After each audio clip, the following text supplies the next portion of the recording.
Hello students. Today our topic is pollination. Pollination is a process of transfer of pollen grain from anther to stigma of the same flower or other flower. Pollination is an essential step of pre-fertilization events. In angiosperms, both male and female gametes are non-motile and hence they have to be brought together by some different means for the fertilization purpose, and this is achieved by the process of pollination. The angiosperms have evolved with variety of adaptations by which they can achieve pollination. So let us learn the types of pollination observed in flowering plants. Depending on source of pollen, pollination is of different types like autogamy, geitonogamy, xenogamy or allogamy. So let us first discuss about autogamy. Autogamy is transfer of pollen grains from anther to the stigma of same flower or different flower on the same plant. It is generally resulting in production of pure lines and the offsprings lack variation. It does not require external factors called pollinating agent to achieve the pollination process, as it is the type of self pollination, right? So they are not dependent on any external factors to achieve the pollination. Autogamy is favored due to certain adaptations like first bisexuality or monocliny. Presence of both essential wholes or both reproductive organs, that is androecium and gynoecium, in the same flower is termed as bisexuality or monocliny. So this is an important adaptation to complete the self pollination process or autogamy. The second adaptation is homogamy. So homogamy means maturation of both androecium and gynoecium at the same time. It means there should be a synchrony in release of pollens and stigma maturation timings. Next, cleistogamy. In some plants, the bisexual flowers always remain closed and generally don't open up. So this situation or this type of flowers, they are called cleistogamy, which do not open up for the pollination purpose, or they generally don't bloom. Next is bud pollination. So anthers and stigma of bisexual flowers mature before the bud open up.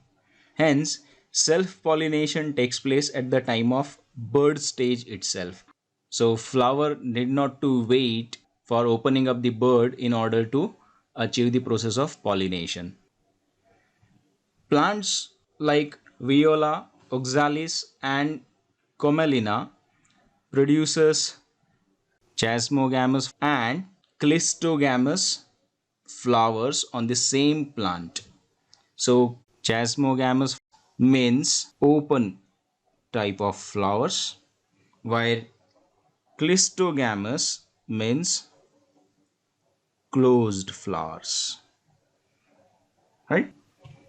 So this is an example of Commelina plant showing both type of flowers, chasmogamous flower and clistogamous flower. So you can see here the chasmogamous flower, they are blooming properly and they are bright colored and present above the soil level. Clistogamous flowers, they are growing below the soil and they never open up, right? And in this condition only they achieve the process of fertilization. So next type of pollination is geitonogamy. Geitonogamy is the process of transfer of pollen grains from anther of one flower to the stigma of another flower located onto the same plant, right? So There are many angiosperms where they consist male and female flower at different locations onto the same plant, right? So in such condition, the pollen grains from male flower will travel to the female flower by means of certain external agents. So this mechanism, it is referred as geitonogamy. In this type of pollen transfer, the external agents are included, the external factors are included, and hence functionally it is considered as cross pollination. But if we consider genetic aspect, genetically it is autogamy, or we can say self pollination, as the pollen grains comes from the same plant, right? So the male flower and female flower, as they are located onto the same plant, they will have same type of genome, right? So genetically both these flowers are similar, and that's why we can consider it under autogamy or self pollination. The example mainly belongs to the monoecious plants. Monoecious plants means the plants having male and female flowers located at different regions onto the same plant, right? The key example includes maize, castor, cucurbits, coconut, etc. Now let us understand the advantages of self pollination. So first advantage, the genetic purity is maintained in the progeny, that is, the process of self pollination generally produces pure lines, right, as there is no variation. The second advantage is plant need not to produce large amount of pollen grains, as there is least wastage of pollen grains. So the amount of pollen grains required to achieve pollination is considerably less. Modifications like large and attractive flowers, production of odor or fragrance, and production of nectar are not required for these flowers, and hence it is considered as most economic method of pollination for plants, because self-pollinating plants need not to attract the biotic agents like insects or birds or any other animals in order to achieve the pollination, and hence the flowers need not to show some typical adaptations like large size or production of certain typical smell and production of nectar. This is not required for this self-pollinating plants. It ensures seed production in the absence of pollinating agent. Now let us consider the disadvantages of self-pollination. The produced offspring lack variation. Hence, their adaptability to changing environment is reduced. Undesired characters from the offspring cannot be eliminated, and even desirable characters cannot be introduced into the offspring. So these are the two major limitations associated with the self pollination. As self pollination are generally resulting in production of pure lines, it is very difficult to manipulate their characteristics, right? So next type of pollination is referred as allogamy or xenogamy. So allogamy and xenogamy are nothing but they are the types of cross pollination, right? The previous two, that is autogamy and geitonogamy, they were the examples of self pollination. So allogamy is transfer of pollen grains from anther of a flower to the stigma of a different flower which is located on another plant of same or different species. As you can see here, the pollens from this parent, they are being transferred onto the stigma of different flower which is located on different plant. So parent 1, it is contributing anthers. The parent 2, it is having this stigma which will receive this pollen grains, right? And both these flowers, they are located onto the different plants. These different plants may be of the same species or can be of different species. Both possibilities are there. It is functionally as well as genetically cross pollination mechanism, because functionally cross pollination means transfer of pollen grain from one flower to another flower located onto different plant. Genetically also it is cross pollination, because both the parental flowers, they are situated onto different plants, and that's why their genome will be different from each other, and that's why they are not considered as autogamous genetically, right? And hence we can say genetically as well as functionally, this xenogamy or allogamy is cross pollination mechanism. Cross pollination is always dependent on external factors which are called as pollinating agents. Cross pollination is favored due to some adaptations shown by the plants, like the first adaptation is termed as dicleaning or unisexuality. As in case of self pollination or autogamy, we have learned the adaptations, and there I have mentioned the first adaptation which is very crucial for self pollination is bisexuality, and the term used for that was monocliny, right? So for cross pollination, the adaptations are like the plants needs to be exhibit dicliny, that is unisexuality. So the plant bear either male flower or female flower only. The second adaptation is termed as dichogamy. In this, anther and stigma mature at different times. In case of some flowers which are bisexual, means they are having both male gamete producing organ and the female gamete producing organ, that is anther and pistil, but still they are not able to perform self fertilization. It is because both the anther and the stigma get matured at different types, right? So based on this, there are two terms. The first term is protandry.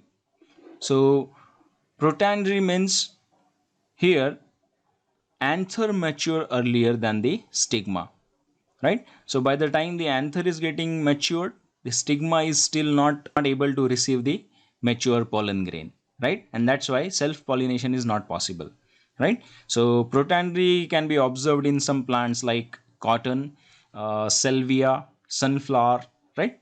So in all these cases, the anther matures earlier than the stigma. The second term is protogeny. So protogeny means here stigma matures earlier than the anther, right? So stigma is ready to receive the pollen grains, but the anther of that plant is not got matured, and that's why there is no release of pollen grains from it. So self fertilization cannot be achieved, right? So such situation where the stigma matures earlier than the anther, it is termed as protogeny. The examples mainly includes people, fig, banyan tree, mirabilis, right? So all these are the plants showing protogeny. Next adaptation is chasmogamy, or it is also termed as anthesis. So this chasmogamy or anthesis can be defined as opening or blooming of floral buds in the form of flower, right? And chasmogamous flowers only can follow this cross pollination, right? Cleistogamous flowers cannot follow it, because cleistogamous flowers will never open up, and if they will not open up, there is no chance that the pollen from different flower get transferred to that flower. So chasmogamous flowers only can exhibit cross pollination. right? The next adaptation related to cross pollination is termed as hercogamy. In some plants, morphological barriers are formed in between the anthers and stigma. So these morphological barriers on in between the anther and stigma of same flower restrict the process of self pollination, right? And if self pollination is not there, the only possibility remained is cross pollination, right? So hercogamy is also an important type of adaptation for achieving the cross pollination. Next, heterostyly. So heterostyly is difference in between the length of filament of stamen and the length of style in some flowers, right? So you might have observed in some flowers they are having long stamen and short style, and in some other flowers they may be having short stamen and long style, right? So in either of the cases it is termed as heterostyly. Next, self sterility or self incompatibility. This is also referred as intraspecific incompatibility.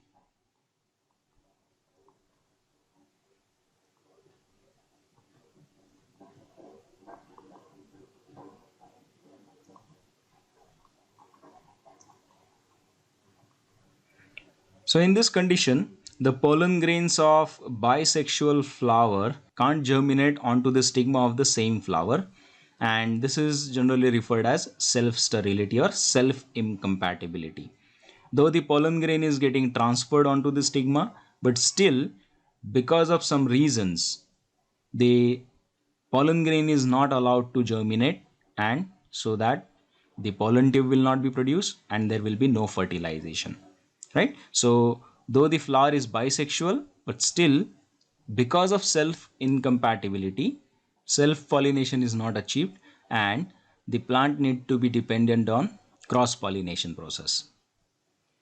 This is particularly controlled by genes, and hence it is a genetical characteristic feature of the plants, right? So in plant breeding experiment also, people need to consider this self incompatibility pattern or genetics of both the male gamete and female gamete, or megasporophile as well as microsporophile.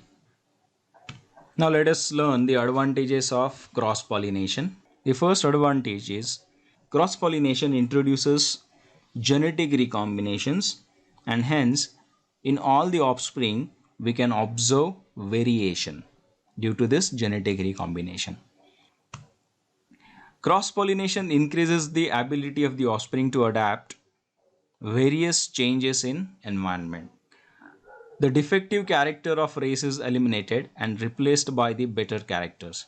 So cross pollination, as there is high chance of mixing of characteristic from two different plants, right? So gradually, after so many cross pollination events, it may be possible that we can observe that in some plants the undesired characteristics may have disappeared naturally, right? Some desirable type of characteristics are observed. So this is due to cross pollination. Next, disadvantages. Cross pollination, it is definitely dependent on external factors, right? And if it is dependent on external factors, it is based on certain random chances, right? So it is a random process, and that's why it is termed as chance based phenomena. A lot of energy is wasted for developing adaptations to attract the pollinating agents. So in case of advantages of self pollination, I have explained that self pollination is quite economic method of pollination, because the plant need not to produce some special type of characteristic to attract the animal agents or certain biotic agents, right? But for cross pollination, in those plants which are dependent on the biotic agents, they need to produce attractive flowers, nectar, and fragrance to attract more and more pollinating agents frequently, right? And for this, lot of energy is wasted just to produce those characteristics. The next disadvantage is large number of pollen grains are wasted. So as I said, it is chance based phenomena. So the plant need to produce lot of pollen grains so that the chances of proper pollination will increase, right? So in order to achieve this higher level of success in pollination, the plants need to produce large number of pollen grains, and majority of them they are getting wasted, which are not settling onto any of the flower stigma. Genetic purity is not maintained in the offspring. So in those cases where we need to maintain the pure line, particularly for hybridization experiments, here the cross pollination mechanism cannot work, because cross pollination always result in genetic variation, right? So whenever we need to maintain pure lines, we compulsory need to be dependent on self pollination and not cross pollination. So this is a bit of disadvantage in case of obtaining the pure lines. The cross pollination is bit of disadvantageous when we want to obtain pure lines of offspring. Agents of pollination. So as I said, in cross pollination, the external factors or external agents are required to successfully achieve the process of pollen transfer. External carriers required for the transfer of pollen grains in some plants, and such carriers they are termed as agents of pollination. So most of the plants use two types of pollinating agents: abiotic agents and biotic agents. So let us first discuss about the abiotic agents. So abiotic agents they are non-living or physical factors,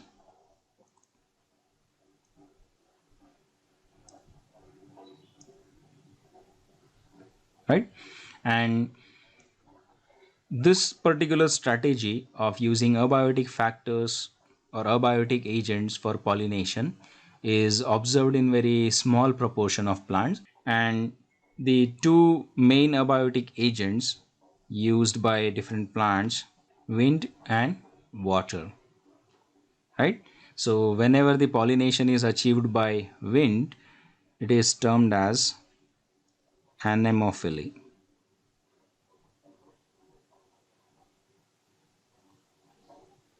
and whenever the pollination is achieved by water, it is termed as hydrophily. Now let us discuss about biotic agents. So as the name indicates, biotic agent simply means the animals or living organisms are involved, right? So generally here animals are involved for transfer of pollen. So biotic agents generally are the living organisms like insects, birds, bats, snails and so many others. It is also termed as zoophily.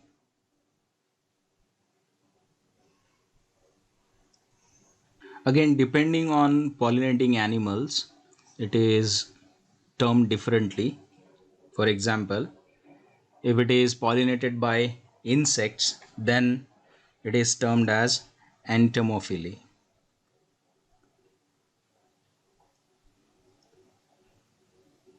Right? If it is pollinated by birds, it is termed as ornithophily.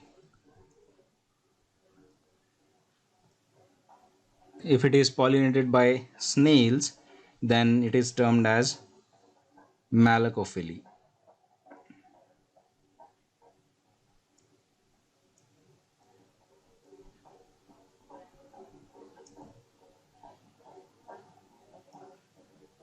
And if it is pollinated by snakes, then it is termed as ophiophily.